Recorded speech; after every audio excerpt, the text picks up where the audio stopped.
Buenos días. Espero que hayáis entendido que Jorge lo que ha dicho es que vamos a tener la oportunidad de conocer a Jesús más, no a mí. ¿Vale? Así que en esta mañana el importante y por quien estamos aquí es por Él. Él lo merece absolutamente todo. Bueno, mientras coloco y hago que funcione todo esto, mando saludos también a los que están del otro lado de la cámara. La verdad que sigue siendo raro, no sé si a vosotros parece un poco extraño esto, ¿no? Es como quizá la época en la que el pueblo de Israel estaba disperso, ¿no? Había algunos en un lugar, otros en otro, y estamos cada uno un poco dispersos. Pero bueno, gracias a Dios estamos bien. Sé que cada uno lidiando con diversas cosas, pero hoy tenemos nuevamente la oportunidad de tener un tiempo juntos y volver a celebrar y a recordar quién es el importante de verdad, ¿vale? Vamos a seguir mirando la carta a los Colosenses y en esta ocasión vamos a mirar los versículos 19 y 20 del capítulo 1, así que os invito a que los leáis junto a mí y luego pues quiero compartir algunas cosas acerca de estos versículos con vosotros, ¿vale? Dice el apóstol Pablo a esta iglesia que estaba en Colosas lo siguiente: porque agradó al Padre que en él habitara toda la plenitud y por medio de él reconciliar todas las cosas consigo, habiendo hecho la paz por medio de la sangre de su cruz, y por medio de él, repito, ya sean las que están en la tierra o las que están en los cielos. Como siempre me gusta empezar haciendo una pequeña reflexión, haciendo una pequeña pregunta, y yo quisiera traer a la memoria el momento de vida de alguno de vosotros. Algunos ya estáis casados, algunos pues quizá tendrán novia o novio en el futuro, pero no sé si os acordáis, los que habéis llegado a pasar o a tener esta experiencia, lo que ocurre cuando a un chico o una chica le comienza a gustar otra persona. Pasan muchas cosas, ¿no? Entre ellas se queda uno ciego, no ve la realidad, deja de tener, hay una especie como de nube y no ve la realidad. Pero aparte de que cuando eso ocurre uno tiene ganas de coincidir con esa persona, tiene ganas de estar cerca de esa persona, también surge una especie como de interés obsesivo por conocer todo lo que a esa persona le gusta. Quieres saber qué son o cuáles son los detalles o las cosas que esa otra persona disfruta, ¿no? Te interesan mucho. ¿Por qué ocurre esto? Bueno, hay muchas razones, muchas de esas razones son egoístas. Nos interesa lo que a la otra persona le interesa porque en realidad nos interesa que esa persona se interese por nosotros. Es un trabalengua, pero en realidad es así, ¿no? Hay muchas cuestiones que son egoístas, ¿no? De nuestros intereses.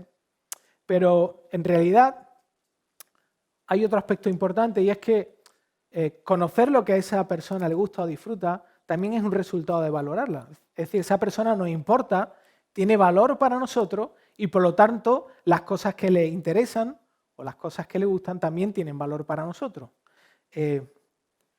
¿No habéis visto esto alguna vez en algunas parejas? Típico de a la chica que no le gusta el fútbol y de pronto conoce a un chico que le gusta el fútbol y de pronto a ella también le gusta el fútbol, ¿no? O viceversa. Bueno, yo a veces, tengo que decirlo, ¿no? Muchas veces he ido al campo de fútbol a ver partidos de fútbol porque a mi esposa le gusta el fútbol. Y es una forma de, en cierto sentido, mostrarle a mi esposa que ella para mí es importante, ¿no? Y que las cosas que a ella le gusta también son importantes. Pero es interesante, ¿no? El cambio que se produce en nosotros, ¿no? Queremos agradar a esa persona y deseamos que esa persona disfrute, ¿no? Por eso nos interesamos por las cosas que le gustan, ¿no? Como he dicho, es una manera de comunicarle que es valiosa para mí esa persona. Ahora, saltemos un poco de esta esfera y pensemos en lo siguiente. ¿Qué es lo que más le agrada a Dios? ¿Qué es lo que más disfruta a Dios? Pensemos por un momento en la persona de Dios, en el Creador. ¿Qué es lo que Él disfruta? ¿Qué es lo que más le gusta a Él? ¿No? ¿Cómo responderías a esta pregunta? No estoy esperando respuestas ahora, ¿no? Pero a veces pensamos que quizá lo que más disfruta a Dios es de la santidad. de ser totalmente diferente, totalmente puro, limpio. A veces pensamos que Dios disfruta cuando nuestra cantidad y nuestra calidad de tiempo con Él es buena, cuando tenemos momentos donde realmente hay una cercanía profunda a su persona y eso genera placer en Dios. Incluso a veces pensamos que hacer cosas malas hace que Dios no disfrute y hacer cosas buenas hace que Dios disfrute mucho. O que nos comprometamos con la iglesia. Y vale, todas estas cosas son cosas importantes. No estoy diciendo que no tengan su valor. Pero mi pregunta es, ¿en realidad es esto lo que Dios más disfruta? ¿Esto es lo que más placer le produce a nuestro Padre que está en los cielos? En los versículos que acabamos de leer, Pablo lo que nos está diciendo a nosotros y a los creyentes de Colosas le está mostrando dos cosas que a Dios le produce mucho placer, que le produce mucho disfrute. ¿Sí? Que por cierto, algo que puede surgir no es realmente Dios es un ser que experimenta placer, es un ser que disfruta, es un ser que tiene este tipo de sentimientos, por supuesto que sí. O sea, Dios disfruta, Dios es el único ser que es eternamente feliz en sí mismo y el único que vive en una relación eterna de disfrute y placer. Y esa relación de disfrute y placer no la puede interrumpir nadie, ni nada. Es algo que no cambia, ¿no? De hecho, uno de los teólogos muy conocidos, que se llama Tozer, que escribió un libro que se llama Los atributos de Dios, acerca de los atributos de Dios, dijo, Dios nunca cambia de humor, ni enfría sus sentimientos, ni tampoco pierde entusiasmo. O sea, Dios es el ser más entusiasmado, más motivado del mundo. Es la persona que él nunca se desinfla, él nunca pierde fuerza, él nunca se decepciona, él nunca siente menos de lo que se puede sentir. Él siempre siente en su máxima expresión. ¿Sí?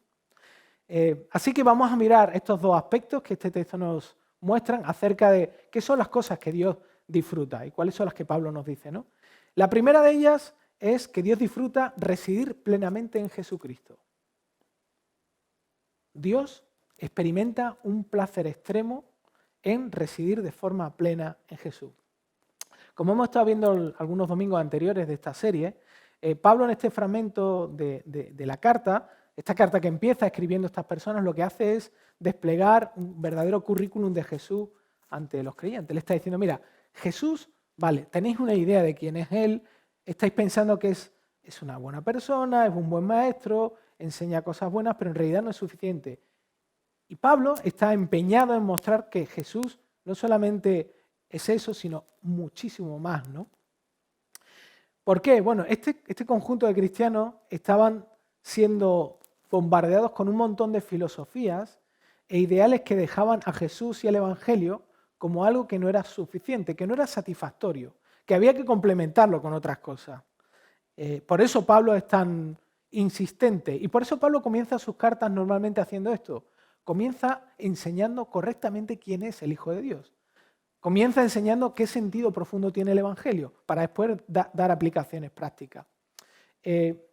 Ahora, ¿por qué Dios decidió hacer esto en Jesús? ¿Por qué Dios decidió que en Jesús residiera toda la plenitud? ¿Por qué hizo eso? Bueno, lo primero que el texto nos dice es que es algo que no solamente era placentero, sino que era algo que él quería hacer. Era parte de su voluntad. Era algo que él quería hacer. Además, acerca de esta palabra que Pablo usa, ¿no? De que Dios quería hacer esto, lo que está mostrando es algo muy interesante. Está mostrando cómo es el corazón de Dios. ¿En qué sentido? Bueno, en el sentido de que en la eternidad pasada, es decir, que Dios, no en un momento determinado de la historia, sino antes de que cualquier cosa existiera, experimentó disfrute y placer en planear irrumpir en nuestro mundo roto y lleno de maldad como un ser humano para que pudiésemos conocernos y relacionarnos con Él. Esa intención que Dios tenía no la pensó como una solución, no era un plan B, sino era fruto de ese placer y ese disfrute que Dios experimenta siempre. ¿Sí? Además, la Biblia habla en un montón de lugares donde expresa que Dios Padre siente amor y satisfacción plena en su Hijo. Por ejemplo, en el Evangelio de Mateo podemos encontrarlo en el caso particular donde Dios, cuando Jesús está siendo bautizado, dice lo siguiente: y he aquí, se oyó una voz de los cielos que decía, este es mi Hijo amado en quien me he complacido. ¿Sí? La palabra que se está usando ahí es la misma, ¿vale? En Mateo 3:17. Y en Mateo 17:5, que es en el monte de la transfiguración, cuando Jesús muestra a los discípulos que Él es Dios, dice Dios también, mientras estaba aún hablando, he aquí una nube luminosa los cubrió y una voz salió de la nube diciendo, este es mi Hijo amado en quien me he complacido, a Él oíd, ¿vale? La palabra, como he dicho, es la misma. Me he complacido es una palabra que implica disfrutar, sentir placer y estar satisfecho con algo. Estar plenamente satisfecho. Es como cuando tú vas, a ver, es una ilustración imperfecta, pero igual que cuando tú has comido y no tienes más hambre. Estás plenamente lleno. No te entra nada más, no necesitas nada más. ¿Vale? Eso es lo que Dios experimenta con su propio Hijo, ¿no? Ahora, ¿cómo es entonces ese amor satisfecho que siente el Padre con el Hijo? Y John Piper, hablando acerca de este tipo de amor, dice lo siguiente, es muy interesante. Él dice, cuando decimos que Dios ama a su Hijo, no nos referimos a un amor abnegado, hecho de sacrificios o compasivo, ¿vale? Él está diciendo, mira, hay un tipo de amor, es un amor sacrificial, un amor compasivo, es el amor que podemos sentir por una persona que está en una situación que está mal, que necesita ayuda, que necesita comer, que está sufriendo. Yo puedo sentir un amor hacia esa persona, ¿vale? Y está diciendo John Piper, no. O sea, la Biblia cuando habla del amor que Dios tiene hacia su Hijo, no es este tipo de amor, sino que, dice él, hablamos de un amor que se deleita y disfruta. Dios no deja de compadecerse de aquellos que no lo merecen mientras ama a su Hijo, ¿vale? Este es este primer tipo de amor. Esta es la forma en la que Dios nos ama, pero no en la que ama a su Hijo. Él se siente muy complacido con su Hijo. Su alma se deleita en el Hijo. Dios disfruta, admira, se enternece, se deleita y se goza al ver a su Hijo. El primer gran deleite de Dios es su deleite en el Hijo. Dios no se sorprende con nadie más que con su propio Hijo. Y este es el principal motivo por el que Dios Padre le ha dado la preeminencia a Jesús sobre todas las cosas. Por eso Jesús es el primero sobre todas las cosas, porque Dios lo ama de una forma plena, completa y disfruta de él. ¿Vale? Ahora, cuando Pablo habla aquí de la plenitud, dice que en Jesús reside toda la plenitud. ¿A qué se refiere con eso de la plenitud, no? ¿Qué es eso de la plenitud? ¿Qué está hablando? ¿Lleno de qué? Plenamente completo, pero ¿de qué exactamente? Bueno, Pablo en esta misma carta nos explica a qué se está refiriendo. Y él dice, en el capítulo 2, en el versículo 3 de la misma carta, dice, en quien están escondidos todos los tesoros de la sabiduría y el conocimiento, hablando de Jesús, eso forma parte de la plenitud, es decir, Jesús lo conoce absolutamente todo y plenamente todo, y además es plenamente y profundamente sabio. Y en el versículo 9 del capítulo 2 dice, porque toda la plenitud de la deidad reside corporalmente en él. Es decir, Dios lo que ha hecho es todo lo que es Dios lo ha comprimido en la persona de Jesús. Lo ha comprimido en un ser humano. O sea, en realidad lo que Dios ha hecho es algo totalmente inconcebible e increíble. Todo lo que es Él lo ha comprimido en un ser humano. ¿Sí? Además, por el contexto, no solo está diciendo Pablo que Jesús es el primero y principal en todo, es decir, que tiene la autoridad sobre todas las cosas, que ya lo hemos estado viendo en los versículos anteriores, sino que además, en Jesús, si Él está lleno hasta los topes de todo, si Él tiene toda la plenitud, en Él encontramos todo lo que profundamente anhelamos. Todos los que estamos sentados aquí tenemos un anhelo profundo en nuestra vida. Ya lo he dicho otras veces, nadie vive por inercia, todos vivimos impulsados por algo que deseamos, algo que queremos. Y lo que Pablo dice es que Cristo está lleno de todo eso. ¿Sí? Pablo no solo buscaba corregir un concepto equivocado que estos cristianos en Colosas tenían de Jesús, no entendían bien quién era Jesús, no era solamente eso, sino Pablo lo que quería es que vieran quién es realmente Jesús y que sus vidas fueran afectadas por esta verdad, que fueran afectadas por Él, que eso los cambiara interiormente. Pablo no quería un concepto correcto en ellos. Pablo quería que vieran al Dios hecho hombre porque sabía que si nuestro concepto de Jesús no es el correcto, tampoco vamos a saber acudir a Él como nuestra única fuente de satisfacción.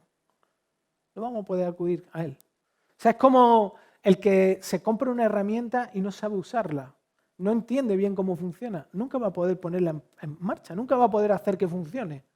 Y Pablo lo que quería y por lo que luchaba era para que estas personas y para que nosotros hoy, aquí, ahora, podamos conocer exactamente quién es Jesús realmente, quién es Dios hecho hombre y por qué disfruta de esto que Él quiere hacer, ¿no? Además, si nosotros no conocemos bien ese concepto de quién es Jesús, no vamos a poder descubrir quién es Él. No va a ser suficiente. Vamos a buscar otras alternativas. Vamos a pensar que Jesús realmente no tiene nada que decir a nuestras circunstancias, a nuestra vida. Vamos a ser personas que funcionalmente creen que conocen a Jesús, pero en realidad lo niegan. Porque si Él no tiene nada que decir y no es suficiente para nosotros, en realidad no estamos reconociendo lo que Dios ha hecho en Él, ¿no? Ahora, ¿qué significa que en Jesús reside toda la plenitud? ¿Qué significa? ¿Qué quiere decir eso? A mí esto me traía una imagen a la memoria en mis vacaciones de cuando era más jovencito, era un niño. Me acuerdo que en el pueblo de mi abuelo hay 3 fuentes características. Hay una fuente que está cuando uno va al río, otra fuente que es cuando entra por la parte inferior del pueblo, que se llama el puente, y otra fuente que está al lado de la plaza. A mí especialmente me gustaba la fuente que había en el puente, entre otras cosas porque era de la que salía el agua más fría y luego mis abuelos me mandaban que fuera a llenar el botijo allí. Pero algo que me llamaba mucho la atención es que yo llegaba en junio y cuando me marchaba, esa fuente siempre daba agua. Esa fuente tenía 2 caños muy grandes de agua y siempre fluía agua de ahí. Y podías beber agua, incluso a veces venían los bomberos y cargaban agua ahí y vaciaban prácticamente la fuente, pero cuando tú volvía a estar llena otra vez. Es decir, había una cantidad, una plenitud, una llenura de agua que nunca se consumía. Así que lo que Pablo está diciendo es que Jesús es como ese afluente que hay detrás de esta fuente. Es algo que alimenta la fuente, que alimenta esos caños de agua y que está llena hasta los topes, que no se consume, que no se termina nunca, que no se acaba, que no tiene fin, que no disminuye. ¿Sí? Jesús tiene reservas infinitas de gracia, de amor, de poder, de sabiduría, de creatividad, de conocimiento, etc. Y esto lo tiene Jesús no para quedárselo Él. Esto lo tiene Jesús para nosotros. Esto es lo que disfruta Dios. Esto es lo que está diciendo Pablo. Dios disfruta en darle a Jesús plenitud de todo para que nosotros podamos disfrutar también de eso. ¿Sí? Así que cualquiera que sea la virtud o el atributo, cualquier cosa que nosotros veamos que sea digna de desear y de anhelar, Jesús la tiene en su máxima expresión. Jesús lo tiene a tope, hasta arriba. Por eso de Él podemos beber constantemente y con Él podemos encontrar siempre todos aquellos recursos que satisfacen perfectamente nuestras necesidades. Ahora bien, lo que necesitamos es ver esta realidad. Porque esta realidad es latente, está ahí. O sea, no es algo que todavía no haya ocurrido, está ahí. El problema es que nosotros no podemos verlo.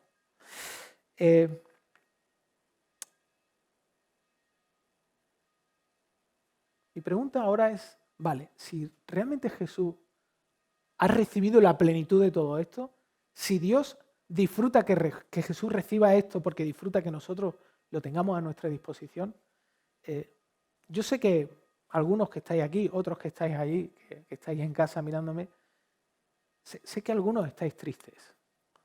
Algunos estáis viviendo un momento difícil. Si Jesús está lleno en plenitud de todo, en Él, solo en Él, puedes tener un gozo pleno y verdadero. Sé que otros podéis sentiros solos, especialmente en todo este periodo que hemos vivido anteriormente, y muchas veces las personas mayores se han podido sentir solas. Si Jesús es quien dice ser, Él tiene plenitud de compañía para ti. Si estás desanimado, Jesús tiene pleno ánimo para ti. Si te sientes perdido, solo en Jesús tienes el sentido y el propósito pleno de tu vida. O sea, Jesús nunca se va a quedar sin recursos para ti y para mí. Ahora, una última observación muy interesante, y quiero que pensemos en lo siguiente. ¿Qué suele ocurrir cuando a una persona se le concede, por ejemplo, la plenitud de autoridad? Cuando se deja que una persona tenga pleno poder, ¿qué suele ocurrir? Quiero que piense en los seres humanos más poderosos que han podido estar en la Tierra y que aún están en la Tierra, y que pienses cómo utilizan la plenitud de sus capacidades, de su poder. ¿Qué es lo que hacen, no? Hay una afirmación muy buena, una frase que dice: si quieres conocer cómo es una persona, dale poder. Porque ¿qué es lo que pasa cuando a alguien se le da poder? Bueno, el problema no es el poder. El problema no es que la persona tenga poder, sino lo que ocurre es que el poder expone lo que hay dentro de esa persona. Sale fuera, hace que salga fuera qué es lo que esa persona ama, qué es lo que anhela, cómo es en realidad. ¿Y si miramos a Jesús? ¿Qué vemos en Jesús? Qué distinto es Jesús, ¿verdad? Qué distinto, qué diferente es Jesús. Aun teniendo en sí mismo toda la plenitud de Dios, Él en la Biblia se nos presenta como el Rey, pero una y otra vez como alguien que viene a servirnos con una entrega radical.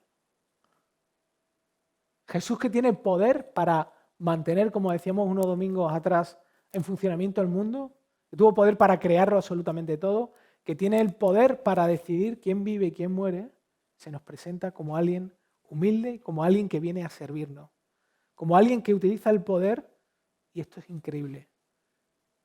Jesús utiliza el poder para limitarse a sí mismo. Es una locura, es una locura. Y justamente es esto mismo de lo que va a seguir hablando Pablo. Pablo va a seguir hablando acerca de Jesús y de lo que Él ha hecho, de cómo Él ha servido al mundo, cómo Él vino a servir. Y es justamente este segundo aspecto, ¿no?, de lo que disfruta Dios, que es reconciliar todas las cosas por medio de Jesucristo. Las palabras del versículo 20 son asombrosas si nos paramos a pensarlas con detenimiento. Y de una manera muy sencilla, muy simple, lo que está diciendo Pablo es lo siguiente: Jesús es superior a todo lo demás, que es lo que viene argumentando desde atrás, porque Dios en Él ha querido que todo haya sido reconciliado a través de Él. Dios ha querido que todo sea reconciliado a través de Él. Esta afirmación tiene un montón de implicaciones. La primera de ellas es que nosotros nunca fuimos los que tomamos la iniciativa de acercarnos a Dios. Ninguno de nosotros. Nosotros no estamos aquí porque hemos sentido la necesidad de acercarnos a Dios, sino porque Él se comprometió a reconciliarnos consigo mismo, ¿no? Él es el que tomó la iniciativa de acercarse a nosotros para que lo pudiésemos conocer. Él es quien puso la inquietud dentro de nosotros. Es el que guió nuestros pasos. Él es el que dirigió nuestra vida para que finalmente pudiéramos encontrarnos con Él. Y de la misma forma Él sigue siendo quien, a pesar de nuestra inclinación a ignorarlo, no solo ignorar que en Él hay plenitud, sino que Él se ha comprometido con su Hijo para no abandonarnos a nosotros mismos, para no dejarnos solos, para no dejarnos dirigiéndonos a buscar esa plenitud en otros lugares que no sean Él. Jesús mismo dijo eso, ¿no? Dijo: vosotros, en Juan 15, 16, vosotros no me escogisteis a mí, sino que yo os escogí a vosotros y os designé para que vayáis y deis fruto y que vuestro fruto permanezca, para que todo lo que pidáis el Padre en mi nombre os lo conceda. Él nos escogió a nosotros, no nosotros a Él a nosotros. Y si Dios fue quien tomó la iniciativa y puso en marcha todos los medios, no hay nada, y esto es increíble, y es algo que necesitamos recordar, especialmente cuando estemos lidiando con nuestra oscuridad y con nuestra fealdad, cuando estemos lidiando con nuestro pecado. No hay nada que ni tú ni yo hagamos que pueda hacerle cambiar de opinión. Si Él tomó la iniciativa, nosotros no podemos hacerle cambiar de opinión. ¿Por qué? Porque hemos sido pacificados, reconciliados y pacificados con Dios. Cuando Pablo dice esto en estos versículos, utiliza los dos verbos para expresar acciones que se han completado en el pasado, que han ocurrido en el pasado. ¿Cuándo? ¿En qué momento? No sabemos con exactitud, pero en realidad Pablo no quiere enfocarse en el momento, quiere enfocarse en la acción, en lo que Dios ha hecho, en el compromiso de Dios, en lo que Él ha hecho, en la iniciativa, en el paso que Él ha dado. De hecho, la palabra reconciliar tiene una implicación y un significado de una acción hecha plenamente, completamente, terminada. Es más, incluso antes de que tú y yo estuviésemos interesados en Dios o nos arrepintiésemos, Él ya había determinado que nosotros fuéramos reconciliados. Y esto es tremendamente alentador para nosotros. Como he dicho, especialmente en momentos en nuestra vida donde vamos a lidiar con situaciones que nos van a hacer dudar de esto. Y quiero que pienses en esta pregunta, es una pregunta privada y propia. ¿Qué es lo más vergonzoso que has hecho en tu vida? ¿Qué es aquello más vergonzoso que has hecho en tu vida? ¿Qué es aquello que ocultas, que no quieres que nadie sepa? No quisieras que nunca nadie supiese esto de ti. Es algo que mantienes ahí en tu interior guardado, no quieres que salga. ¿Cómo te afectaría si eso se expusiese y se saliese a la luz? ¿Cómo te afectaría? ¿Cómo afectaría eso a las personas que tienes a tu lado? ¿De qué manera afectaría a esas personas, a tu relación con ellas, a la relación de ellas contigo? ¿Por qué es tan importante entender que Dios es el que ha iniciado este proceso? Que Él ha sido el que tomó la decisión de reconciliarse con nosotros.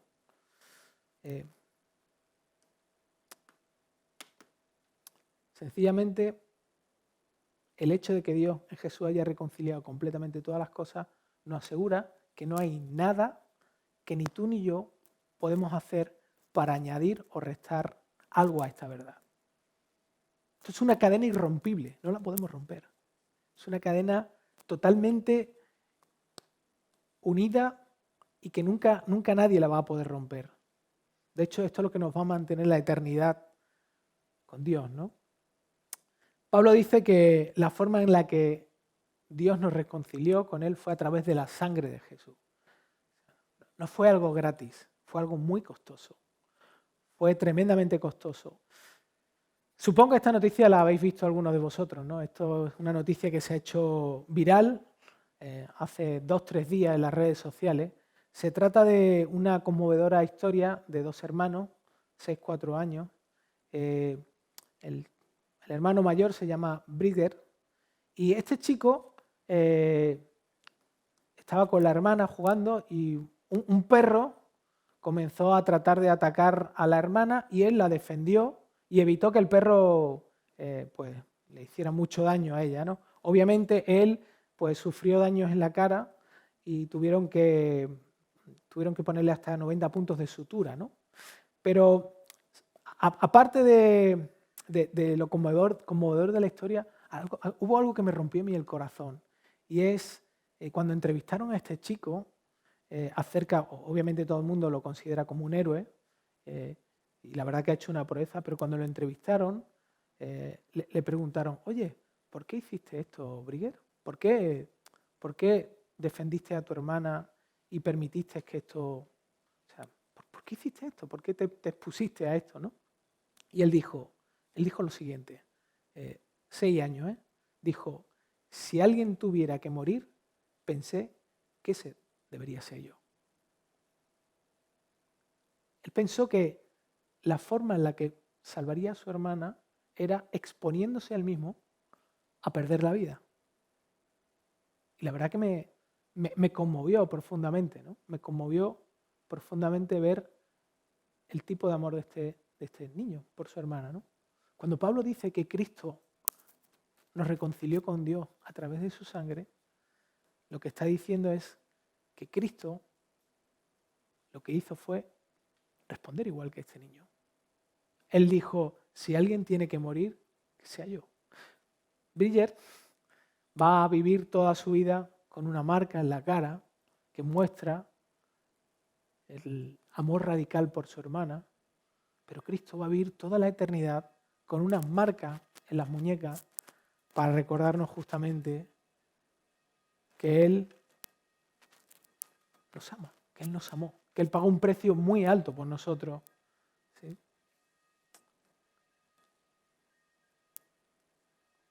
Esta semana estaba hablamos Cristian y yo, acerca de Jesús, ¿no? Del nivel de radicalidad que Jesús tuvo a la hora de entregar su vida, pero especialmente el carácter de Jesús, carácter cautivador. Conocer a Jesús te cautiva.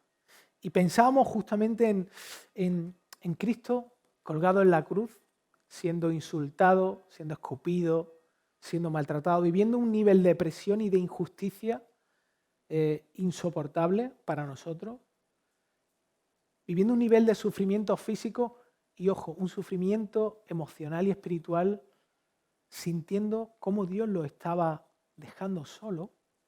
Y no solamente eso, sino que su Padre, la persona a quien más amaba a Jesús, su propio Padre, estaba descargando la ira infinita sobre él. O sea, quiero que pienses por un instante lo que alguien experimenta cuando amas a una persona y esa persona expresa y descarga su ira sobre ti. Jesús viviendo ese nivel de presión y de tensión, diciendo incluso, Padre, ¿por qué me abandonas? En medio de esa agonía tan profunda y tan oscura, ¿qué es lo que sale de su boca? ¿Qué sale de la boca de Jesús en el peor momento de su vida? Lo que sale es, Padre, perdónalo. Increíble, es increíble. O sea, sale de la boca de Jesús amor, compasión y perdón. ¿Qué sale de mi boca cuando estoy conduciendo y alguien me hace una pirula, como se dice aquí? ¿Qué sale de mi boca cuando alguien me daña y no responde en conformidad a mi expectativa? ¿Por qué Jesús es primero en todo? Porque Jesús es increíble, Jesús es Dios. Y este Jesús fue el que justamente fue a la cruz a entregar su vida por nosotros. El hecho de que Jesús haya hecho esto y de que Dios disfrute, que Dios le genere placer el haber enviado a su Hijo para que nosotros podamos acercarnos a Él, hace que nuestro pasado ya no nos acuse. El pasado no nos puede acusar ya. Y aunque el presente en algunos momentos va a ser difícil de afrontar, no lo vamos a hacer solo y el futuro está ya asegurado, porque no puede cambiar.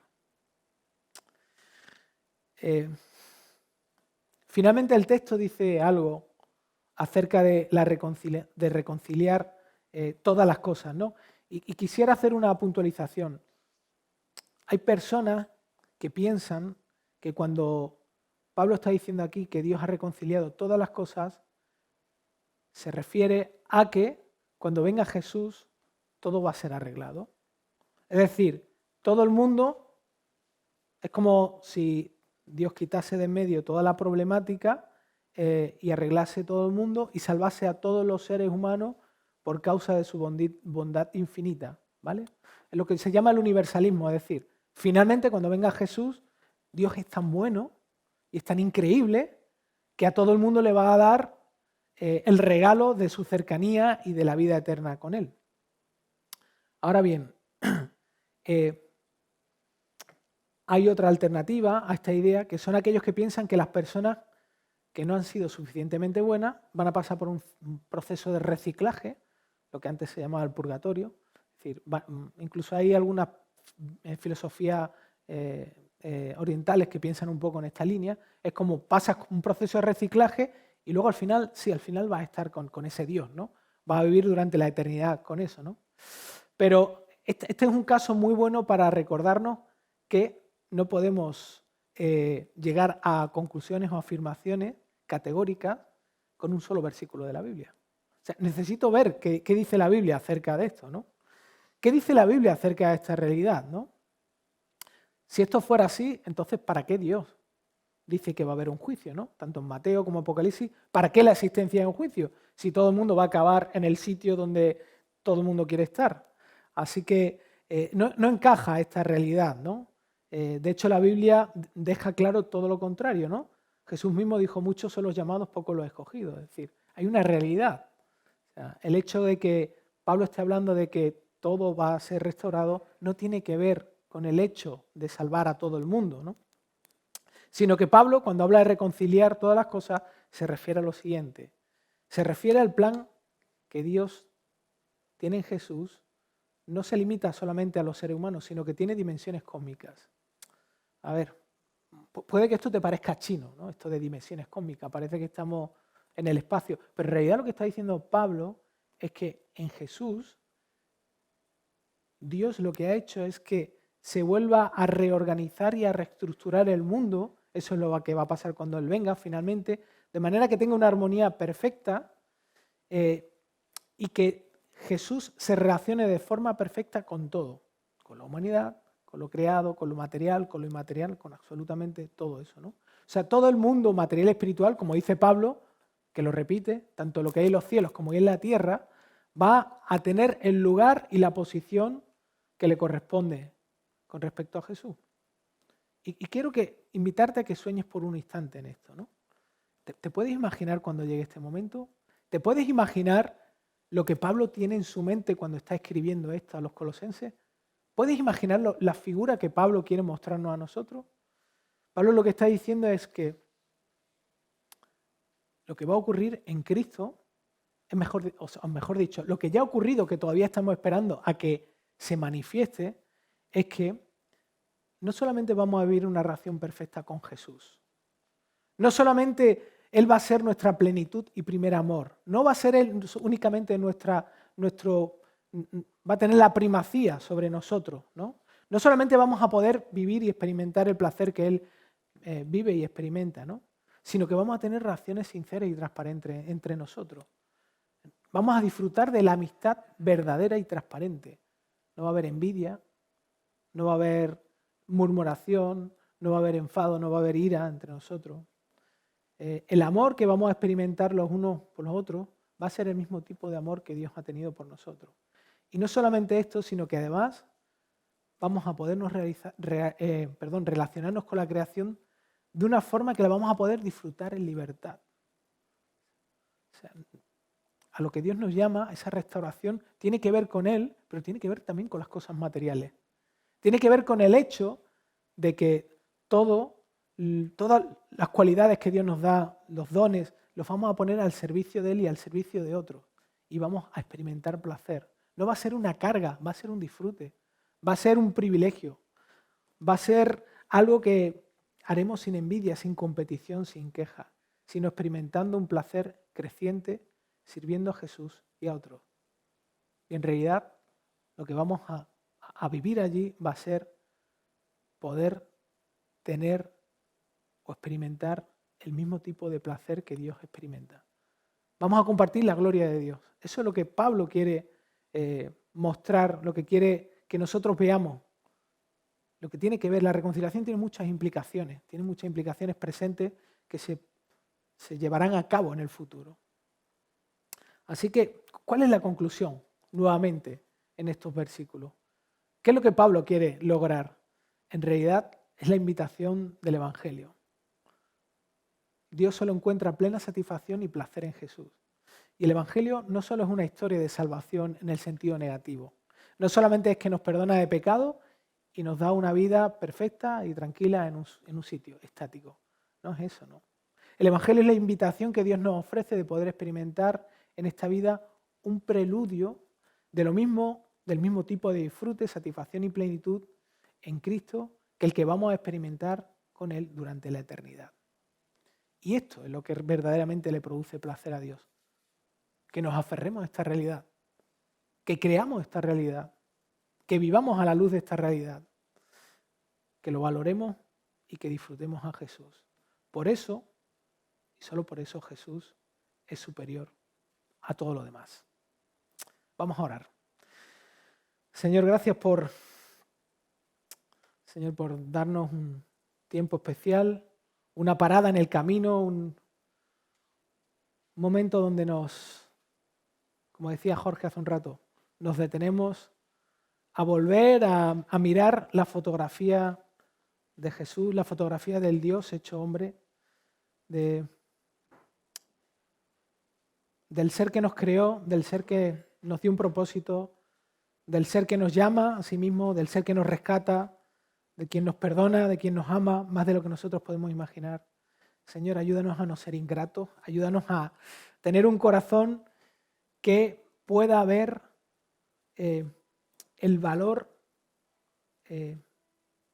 tan precioso de tu persona. Señor, no nos dejes embaucar por cosas que brillan. No nos dejes embaucar por cosas que parecen que son algo, pero no lo son. Señor, tú le eres todo en todo. Y queremos vivir para ti porque sabemos que ahí es donde está la vida. Y aunque luchamos a veces con esta realidad, dudamos, tropezamos, hay algo que nadie puede mover.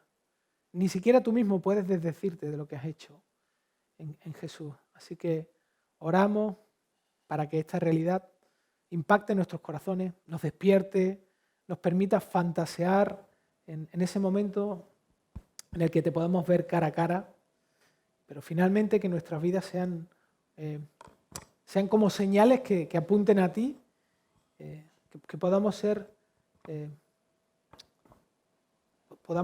hijos tuyos, que vivamos de una forma atractiva hacia los demás, no por nosotros, sino por ti, porque seamos verdaderos representantes de ti, de tu persona. Así que ayúdanos, Señor, en nuestra debilidad. También oro por los que están, como decía Pablo, los que están cerca, los que estamos aquí, los que están lejos, los que están por casa. Señor, aliéntanos y ayúdanos a crecer como iglesia para tener una verdadera visión de quién es Jesús. Así que permítenos vivir para tu gloria. Gracias, Señor. Gracias por no abandonarnos, gracias por acompañarnos, gracias por tu paciencia y gracias por todo lo que tú has hecho. Amén. Amén.